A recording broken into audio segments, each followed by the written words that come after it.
Tu es photographe et tu ne sais pas comment positionner tes tarifs? Eh bien, discutons-en.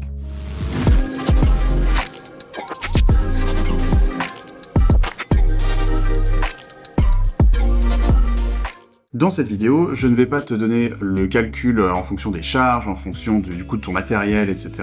Je vais plutôt te donner une indication, une piste de réflexion sur la manière de structurer ton offre. Parce qu'en fait, la perception de ta cliente par rapport à ta prestation va être vachement influencée par la manière dont ton offre est structurée. Et donc, je vais te raconter comment est-ce que moi, mes offres de prix ont évolué et comment la perception de mon audience a changé par rapport justement à cette prestation, avec les avantages et les inconvénients de chaque structure d'offre.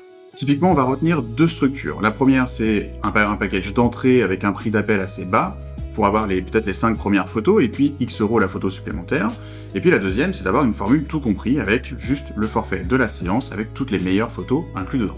Lorsque j'ai commencé, j'étais sur la première formule. À mes tout débuts, j'étais à 189 € la séance, avec 8 photos. Donc j'ai fait ça vraiment il y a déjà presque 10 ans. À l'époque, j'avais même une formule, on va dire, marketing, où c'était la séance est gratuite, seules les photos sont payantes, donc du coup, le temps passé à faire les photos n'était pas payant.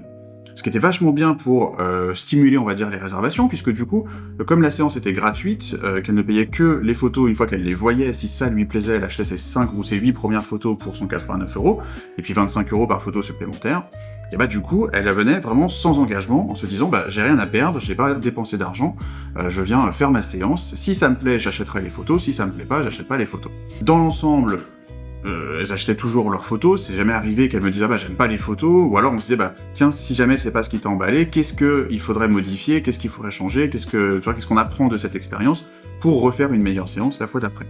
Donc dans mon expérience à moi, c'était chouette parce que ça m'a permis de commencer comme ça et de pas prendre de risques, on va dire. J'étais même par rapport à ma légitimité, par rapport à mon assurance professionnelle, je me sentais pas forcément, vu que c'était mes débuts, je me sentais pas forcément hyper légitime. Donc de pouvoir proposer cette formule en me disant, au pire, si elle aime pas que je me suis planté, je prends pas trop de risques, et du coup c'est assez confortable. Le gros problème de cette formule, c'est que, en faisant la séance gratuite, il n'y avait pas d'engagement financier. Donc du coup, les personnes ne payaient pas d'avance. Et donc, quand une personne n'a pas investi de l'argent pour réserver sa séance, pour bloquer sa date, il y a des grandes chances qu'elle ne vienne pas. Et ça, c'était un gros problème, parce que du coup, quand j'ai le chômage à côté, quand on a un autre boulot à côté, quelque part, on ne repose pas forcément sur ces séances, c'est pas très grave si on a une annulation de dernière minute.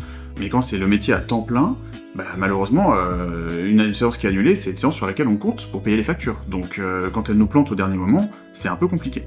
Aujourd'hui, je vous dirais, si vous n'êtes pas prêt à faire la séance, faites des collabs jusqu'à ce que vous soyez prêt à vous faire payer, jusqu'à ce que vous vous sentiez en confiance. Je vous dirais pas de faire comme j'ai fait moi. Mais voilà, je vous dis, j'ai fait comme ça. Ensuite, comme j'avais marre des annulations, c'était un gros inconvénient, j'ai décidé de faire payer en amont, donc du coup d'avoir un acompte pour chaque séance. Donc on est passé sur une formule qui était, mes tarifs ont augmenté, 400 € la séance et 50 € par photo supplémentaire.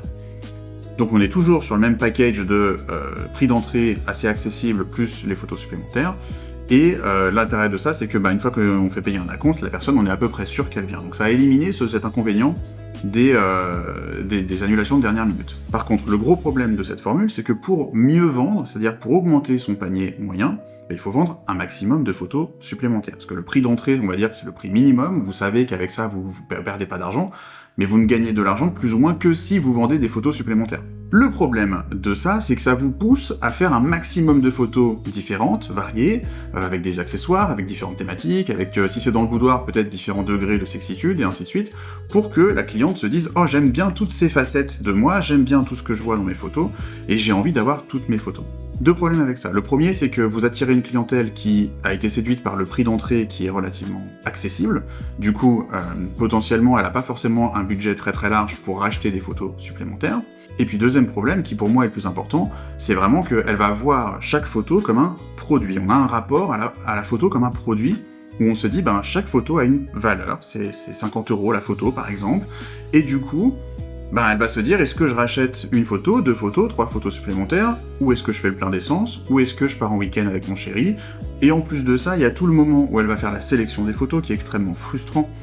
Elle va vouloir prendre toutes les photos, elle les aime toutes, elle dit moi je peux pas toutes les prendre parce que ça rentre pas dans mon budget, du coup elle va se sacrifier pour pouvoir garder seulement ce qui rentre dans son budget, donc elle va éliminer des photos qu'elle aimerait avoir. Alors d'un côté c'est bien parce que ça donne de la valeur à celle qu'elle a gardée, puisque du coup elle s'est saignée pour les avoir, mais d'un autre côté, ça veut dire qu'elle en laisse plein aussi sur le côté, qu'elle aimerait avoir, dont vous êtes fier, dont elle est fière, et que vous ne pouvez pas lui donner. Et ça, c'est hyper frustrant. Et vous allez être un peu accroché à l'espoir que peut-être le mois prochain, elle rachètera des photos, elle se dira, oui, peut-être que j'en rachèterai, mais au final, elle va être confrontée à des situations de son quotidien, et elle va se dire, bah, si je dois mettre 100 € quelque part, je vais les mettre dans le plein d'essence, dans les couches du petit, dans autre chose que de nouvelles photos. Et surtout, elle a déjà vécu l'expérience, donc il n'y a pas vraiment de raison pour elle de réinvestir dans cette expérience-là, dans ce ressenti. Il n'y a plus la charge émotionnelle le mois suivant qu'elle a le moment du shooting. Donc, moi j'aime pas trop cette formule, je l'ai fait pendant longtemps, mais j'étais trop frustré par ce moment où on doit délivrer les photos et qu'elle doit choisir ses photos, ça rentre pas dans son budget, elle peut pas tout prendre, je suis frustré avec elle, enfin voilà, c'était contraignant. Du coup, je suis passé à une nouvelle formule, qui est maintenant la partie forfait. Le forfait, c'est toutes les photos de la séance, toutes les meilleures photos de la séance, donc probablement ce que je lui aurais présenté à la fin de la séance, dans la sélection où elle aurait choisi ses photos. En général, ça va être entre 20 et 40 photos à peu près, de quoi faire un mini-album. Et cette fois-ci, elle n'a pas à choisir ses photos, c'est vraiment tout est inclus, elle paye juste son forfait.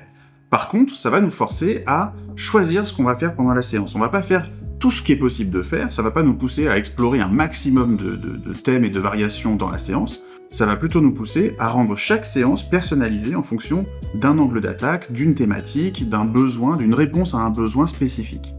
Et je trouve que ça, surtout dans le boudoir, c'est plus pertinent que de faire des photos façon produit. Parce qu'en fait, chaque séance, maintenant, elle est adaptée à une thématique. Elle me dit qu'elle veut se trouver douce et sensible, qu'elle a du mal avec son corps, qu'elle a certaines insécurités, et qu'elle ne se retrouve pas dans ces femmes qui sont très sensuelles, très sexy, très sulfureuses, etc. Du coup, on sait quelle thématique on va aborder, on sait quelle ambiance on va aborder, on sait quelle tenue on va aborder, on sait quelle mise en beauté on va faire. Donc en fait, ça va nous aider à cadrer la séance, à choisir notre angle d'attaque, donc à l'accompagner et à la guider de manière très personnalisée pour ce projet-là, où elle a vraiment le sentiment qu'on est à l'écoute, qu'on est vraiment attentionné, et qu'on va être capable de répondre à ce besoin spécifique.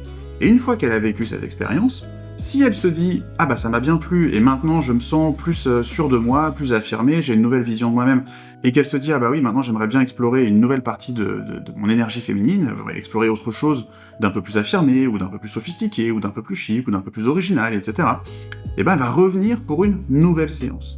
Et ce qui change, c'est que au lieu de voir l'expérience comme étant un shooting photo dans lequel elle va acheter plein de photos, c'est plutôt une expérience, un service, qui a vraiment une thématique dédiée. Et cette perception-là, elle change, je trouve, radicalement de le forfait à la carte qu'on avait avant, puisque du coup, au lieu de se dire combien de photos je vais pouvoir acheter et de se concentrer à faire des maths par rapport à ça, elle se dit juste « Ok, j'ai payé ma séance, j'ai payé mon forfait, et maintenant on va faire le shooting que je veux faire. » Et je me préoccupe plus de savoir est-ce que ça rentre dans mon budget, est-ce que ça vaut le coup par rapport au nombre de photos, etc., etc.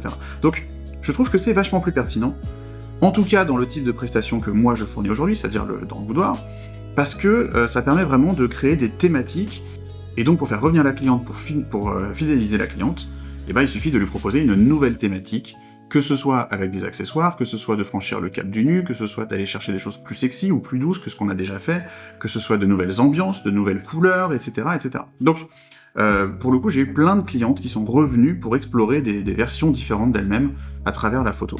Et donc, ce forfait-là, je le trouve est plus adapté et plus cohérent avec la manière dont mon offre est perçue, du coup. Et par rapport au forfait d'avant, je trouve que c'est plus pertinent.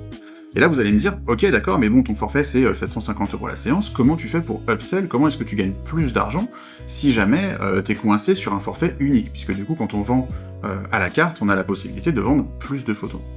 Et bien tout simplement, au lieu de vendre des photos supplémentaires, puisqu'elle a déjà vécu l'expérience, on va lui vendre du print, on va lui vendre l'œuvre d'art, c'est-à-dire des tirages, des albums, une preuve tangible de ce qu'elle est venue célébrer durant sa séance. Et ce qui est cohérent avec ça, c'est que quand vous faites à la carte, en général, vous avez un prix d'entrée qui est relativement accessible, qui est relativement bas, et donc vous allez cibler une clientèle qui est un peu moins fortunée. Alors que si vous avez un forfait tout compris, forcément le prix d'entrée va être un petit peu plus élevé, Moi, je suis passé de 400 à 750 € la séance, donc c'est quasiment du simple au double, mais en rapport prix par photo, c'est moins cher finalement, puisque moi, elle payait 1400 € pour avoir toutes les photos de la séance. Et aujourd'hui, elle paye que 750 € pour avoir toutes les photos. Mais par contre, du coup, c'est une clientèle qui est potentiellement plus fortunée, et qui serait peut-être capable d'acheter des tirages, d'acheter des albums photos, d'acheter des tableaux de ses œuvres d'art, etc. Donc, c'est assez cohérent de monter en gamme, on va dire, pour attirer une clientèle qui est un peu plus fortunée, et qui, elle, serait peut-être plus attachée au fait d'avoir un objet tangible, et pas seulement les digitales et l'expérience vécue. Voilà. Donc ça, c'est des petites pistes de réflexion. Je dis pas qu'il y en a une qui est meilleure que l'autre, je trouve que, effectivement, ma formule aujourd'hui est un peu plus cohérente avec la manière dont moi je veux travailler, déjà, et puis dont je veux que mon expérience soit perçue. Donc dans le boudoir, je vous encourage à faire ça, mais ça veut pas dire que c'est ce qui s'adapte à toutes les prestations et à tous les types de shooting. Donc à vous de réfléchir par rapport à ça. Voilà, chacune a ses inconvénients et ses forces, et je trouve que c'était intéressant de faire un petit point là-dessus pour que vous puissiez vous projeter sur vous, comment est-ce que vous voulez pratiquer. Dites-moi en commentaire comment est-ce que vous avez structuré votre offre de prix aujourd'hui, et est-ce que, à la lumière de cette petite vidéo, vous envisagez de changer, si ça vous paraît pertinent ou pas. Voilà, ce serait intéressant qu'on en discute en commentaire, donc voilà, n'hésitez pas à me laisser un petit message, et puis nous, on se retrouve dans la prochaine vidéo. Ciao!